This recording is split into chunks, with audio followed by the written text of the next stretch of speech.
Testing, testing, 1, 2. Is it testing?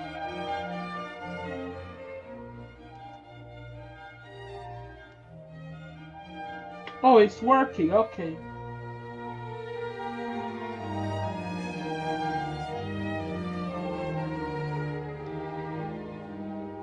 Good morning, Bios Cosmos Church.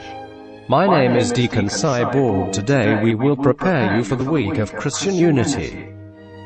Biblical justice involves making individuals, communities, and the cosmos whole by upholding both goodness and impartiality. It stands at the center of true religion, according to James, who says that the kind of religion that God our Father accepts as pure and faultless is this: to look after orphans and widows in the distress and to keep oneself from being polluted by the world. James chapter 1 verse 27. Earlier scripture says, "The righteous care about justice for the poor, but the wicked have no such concern." Prov. 29:7. Just. So I'm going to comment on that, because you see, it says here, God our Father accepts as pure God the kind of religion, and it's in double quotation, so it's so-called religion that God our Father accepts is pure and faultless as this: to look after orphans and widows. So these are kids whose parents have died, and mothers and wives whose husbands has died. So these are people who has no one to look after them. So these are, because kids need parents to look after them, wives need their husband, especially in that particular time and up until just recently, and probably in a lot of places today, would definitely need a husband to take care of them. So these are people who need somebody to take care of them, such as a man or a parent. So take a look at this. Scripture says the righteous care about justice for the poor, but the wicked should have no such concern. So, how do you know if you're righteous or if you are wicked? How do you feel when you see a woman get beat up, or if you see a child get abused? And then that's our determination there. Our theme for Christian unity is about justice for the weak. So let's continue. Justice flows from God's heart and character. As true and good, God seeks to make the object of His holy love whole. This is what motivates God throughout the Old and New Testaments in His judgments on sin and injustice. These judgments are both individual and corporate in scope. One of the greatest injustices we succumb to individually is self-righteousness, the belief that we do not need Jesus but are just and good and right apart from Him. We can fail to see that Jesus is the righteous judge judged in our place. Karl Barth, Church Dogmatics, for our own acts of injustice, including our marginalizing Him by refusing to sense our need for Him to remove our sin and make us whole. Now, let's take a look at this.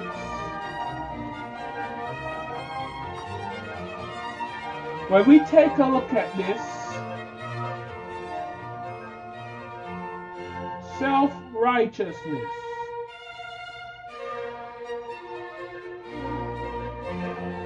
Self-righteousness, the belief that we do not need Jesus, but that we're just and good apart from Him.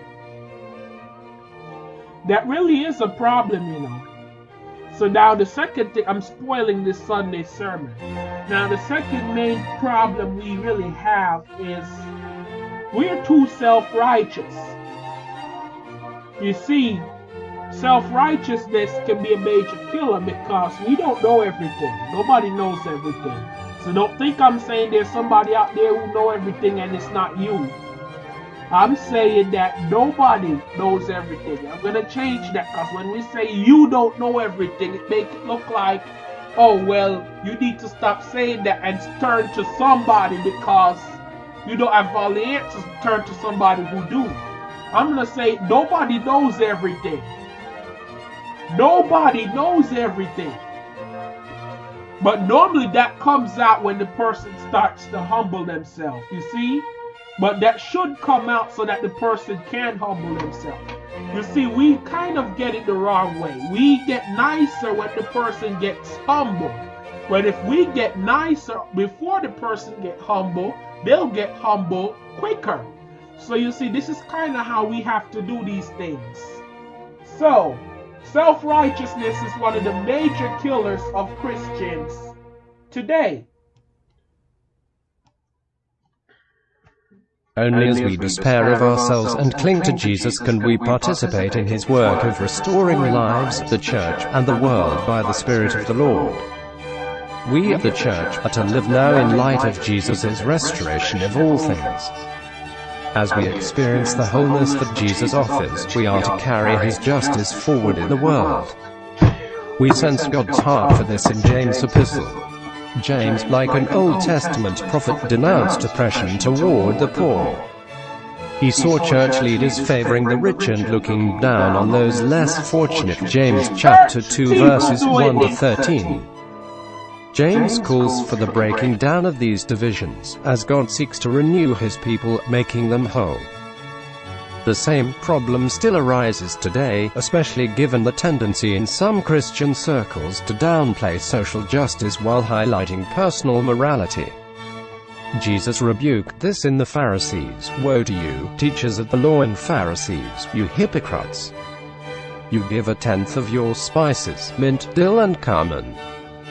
But you have neglected the more important matters of the law, justice, mercy and faithfulness. Matt 23:23. Both individual transformation and community transformation are part of restoring wholeness. While morality and immorality are birthed in the human heart, James chapter 3 verses 10-18, justice is centered in God's heart. We are to purify our hearts, James chapter 4 verse 8, whose desires lead us to sin. With transformed hearts, we are to extend God's justice to the poor, orphans, and widows, and to show no partiality. These concerns are not limited to life within the Christian community. After all, how can we be salt and light if we practice justice among our own but do not extend it to those outside the believing community? And while the church is a visible manifestation of God's kingdom, the church is not all of God's kingdom. God is concerned with making every realm of his creation whole. Unlike the earliest followers of Christ, we live in a democratic society where even criminals and evildoers have rights, and we have the ability to influence public policies and legislation. The relationship between morality and legislation is complex. They are distinct but not completely unrelated. We should reflect on how the justice of God's kingdom influences our involvement in matters of government. In the Gospels as well as Acts, we see Christians ministering to the poor and marginalized, even challenging societal structures that weigh down upon them. Matt 9:35-38, Acts 3-4, 5:12-16. Today we have even more opportunities to extend and advance that care in our society. In our post-Christian setting, many skeptics view religion as corrosive, divisive, and a source of injustice. But the kind of religion the Bible advocates is rooted in justice that flows from the heart of God. It seeks to bring all things into the wholeness of God.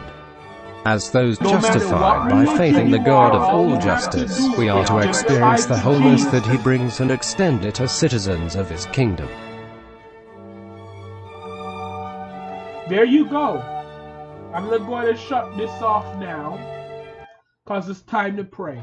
Father, in the name of Jesus, thank you for bringing us to the week of Christian unity. Allow many more people to come to the body of Christ. In the name of Jesus we pray. Amen. Have a good day and may God bless you.